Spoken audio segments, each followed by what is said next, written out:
Assalamualaikum warahmatullahi wabarakatuh. Apa kabar anak-anak hebat? Mudah-mudahan kalian semua dalam keadaan sehat. Pada video ini, saya Helmi Nurul Aini Istiqomah akan membahas tentang nilai mutlak. Di sini, definisi nilai mutlak adalah atau harga nilai mutlak adalah suatu konsep dalam matematika yang menyatakan nilai mutlak bilangan selalu positif. Nilai mutlak dari setiap bilangan real X yang ditulis dengan simbol di kanan kirinya ada garis lurusnya adalah nilai positif dari nilai X dan negatif X. Secara matematis, nilai mutlak didefinisikan sebagai ini nilai mutlak disimbolkan seperti ini. Di kanan kirinya ada garisnya, yaitu ada dua buah definisi. Yang pertama, ketika nilai X-nya positif berlaku untuk X lebih dari sama dengan 0. Yang kedua, untuk yang nilai X-nya bernilai negatif berlaku untuk X kurang dari 0. Berikutnya, contoh. Tentukan nilai berikut. Nah, di sini terdapat dua soal. Yang pertama, nilai mutlak dari negatif 5. Yang kedua, nilai mutlak dari 2 dikurangi 6. Nah, di sini penyelesaiannya adalah nilai mutlak tadi kan bilangannya selalu positif, sehingga untuk jawaban yang A, untuk nilai mutlak dari negatif 5 adalah 5. Yang B, di sini nilai mutlak dari 2 dikurangi 6, maka yang di dalam nilai mutlak tersebut harus kita kerjakan terlebih dahulu, yaitu 2 dikurangi 6 hasilnya negatif 4, maka nilai mutlak dari negatif 4 adalah 4.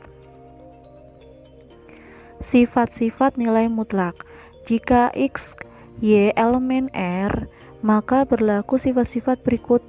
Yang pertama, nilai mutlak dari X dikali Y. Nah, di sini X dan Y-nya kan di dalam nilai mutlak, namun sama artinya dengan ketika nilai X di harga mutlak sendiri dan nilai Y-nya juga dinilai mutlak sendiri. Yang kedua, nilai mutlak dari X per Y. Nah, di sini juga sama.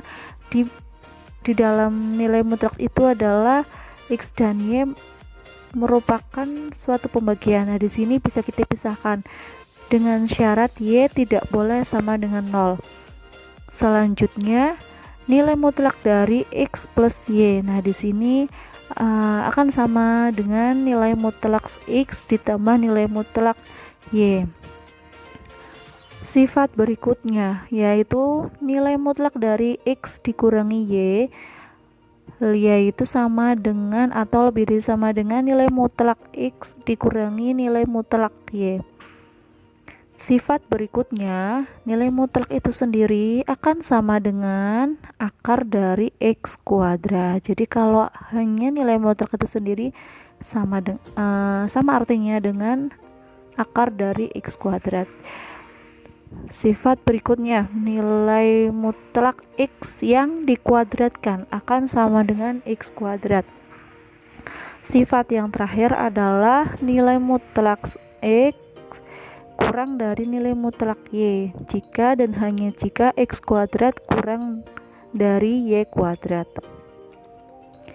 Persamaan dan pertidaksamaan nilai mutlak. Nah, di sini pertidaksamaan nilai mutlak dapat diselesaikan dengan menggunakan sifat berikut. Untuk X, P elemen R dan P kurang dari lebih dari 0 berlaku. Nah, di sini ada dua buah pertidaksamaan ketika nilai mutlaknya kurang dari sama dengan P, yang artinya kita membacanya dari tengah dulu, yaitu X lebih dari sama dengan negatif P dan kurang dari sama dengan P. Yang kedua, nilai mutlak X lebih dari sama dengan P, artinya X kurang dari sama dengan negatif P atau X lebih dari sama dengan P.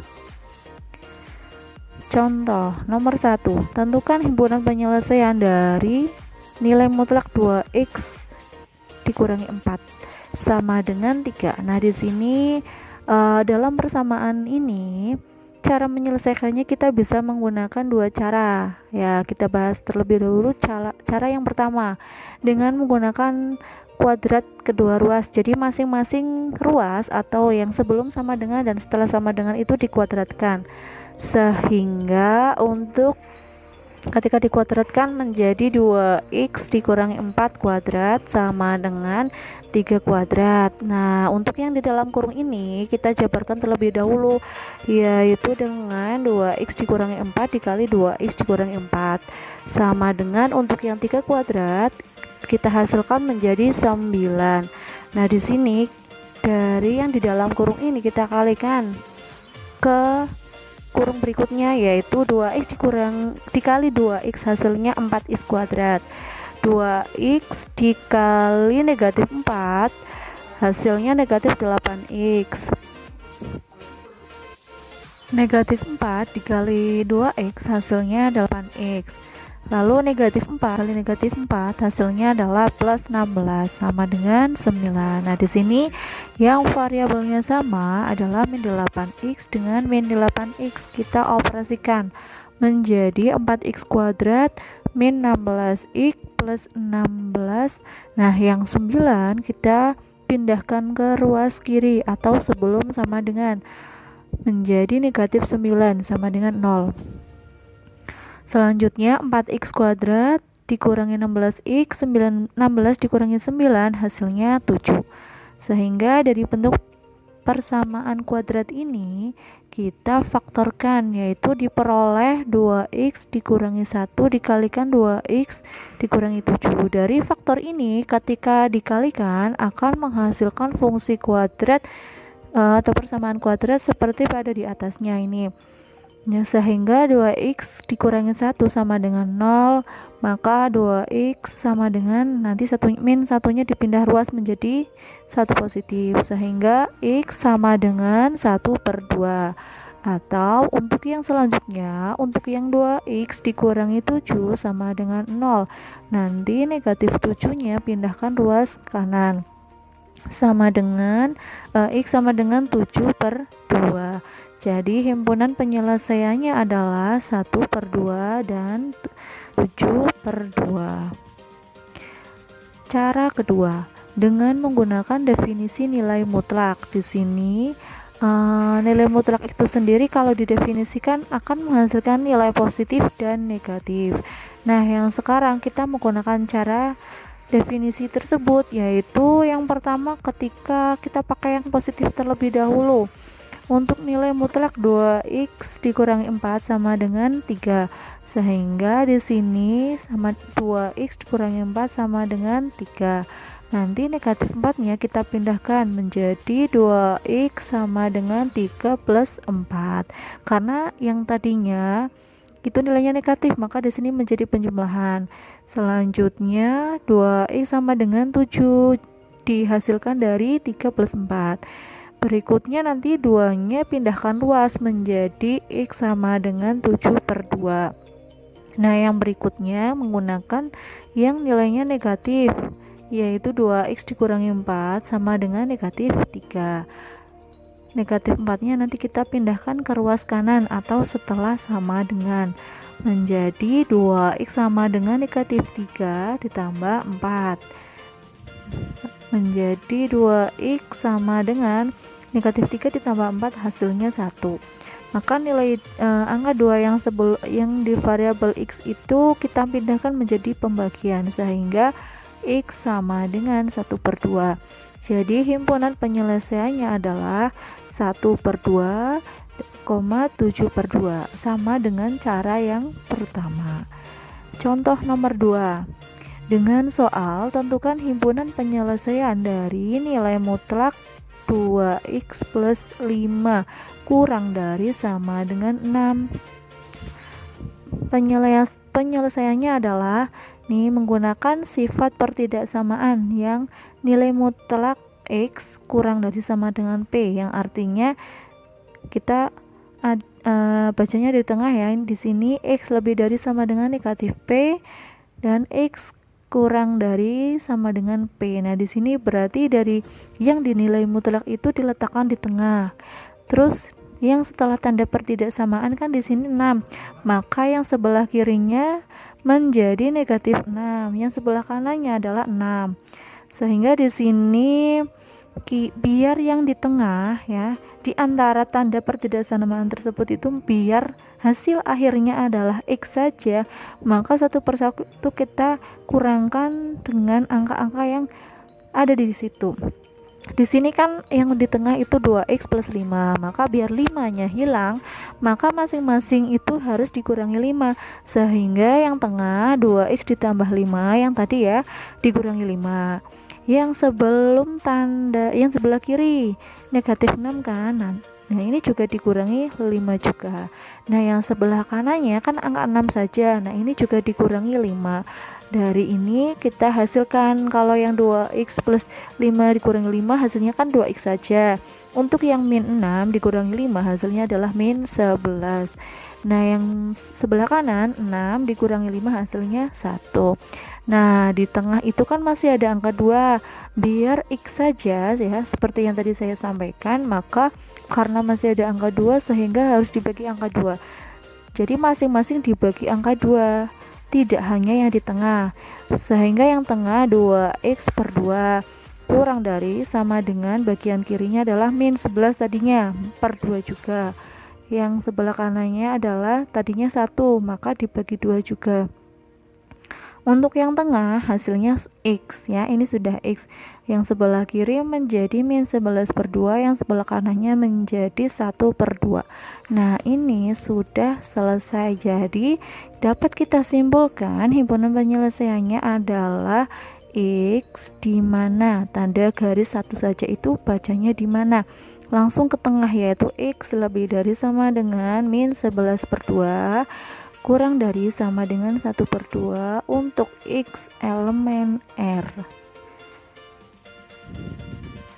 Contoh nomor 3 dengan soal tentukan himpunan penyelesaian dari nilai mutlak 1 per 1 dikurangi 3x lebih dari 2 dengan penyelesaiannya. Nah di sini dengan soal seperti ini menggunakan sifat pertidaksamaan juga, yaitu ketika suatu nilai mutlak X yang lebih dari sama dengan P, itu artinya X kurang dari sama dengan negatif P atau X lebih dari sama dengan P. Sehingga untuk yang di sini walaupun di soalnya tidak ada sama dengan, itu tidak berpengaruh ya. Jadi di sini pada sifatnya di sini ada sama dengannya, sehingga yang di sini menggunakan artinya juga menggunakan sama dengan. Kalau soalnya tidak menggunakan sama dengan, maka cukup tanda pertidaksamaannya aja, sehingga 1 dikurangi 3x kurang dari negatif 2. Jadi yang setelah tanda pertidaksamaannya dinegatifkan kalau tandanya kita menggunakan kurang dari. Kalau yang lebih dari menggunakannya nilainya positif, yaitu 2 saja. Maka untuk yang min 3x kurang dari negatif 2, nah 1 dikurangi 3x kurang dari min 2, nah satunya pindah ruas sehingga min 3x kurang dari min 2 dikurangi 1. Min 2 dikurangi 1 hasilnya min 3. Nah ini min 3x nya masih ditulis lagi. Nah di sini hati-hati, kenapa? Karena ada tanda negatif yang di depannya variabel, yaitu min 3. Ketika suatu bilangan negatif akan dipindahkan dalam pertidaksamaan, itu akan mengubah tanda pertidaksamaan itu sendiri, yang tadinya kurang dari akan menjadi lebih dari, sehingga X lebih dari min 3 per 3 hasilnya X lebih dari 1.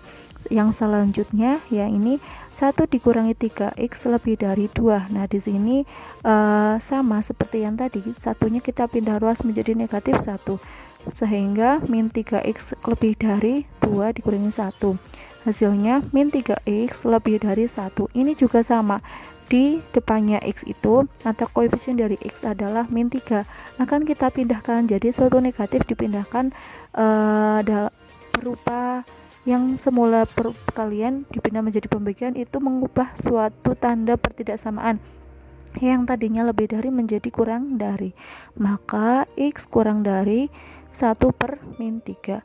Hasilnya X kurang dari min 1/3. Jadi dapat kita simpulkan yaitu himpunan penyelesaiannya adalah X di mana X kurang dari min 1/3 atau X lebih dari 1 untuk X elemen R. Nah, di sini pada contoh nomor 2 dan nomor 3 itu cara pengambilan kesimpulannya berbeda. Kenapa? Karena dalam nomor 2 itu sudah sesuai dengan sifatnya yaitu di antara ya, sehingga tidak menggunakan kata sambung. Berbeda dengan yang di nomor 3, di sini sesuai dengan sifatnya itu artinya ada kata penyambungnya yaitu menggunakan kata atau, sehingga kita mengambil kesimpulannya itu berdasarkan dari definisi sifat pertidaksamaan. Oke, mungkin hanya itu yang dapat saya sampaikan. Selebihnya bisa ditanyakan di kolom komentar. Terima kasih.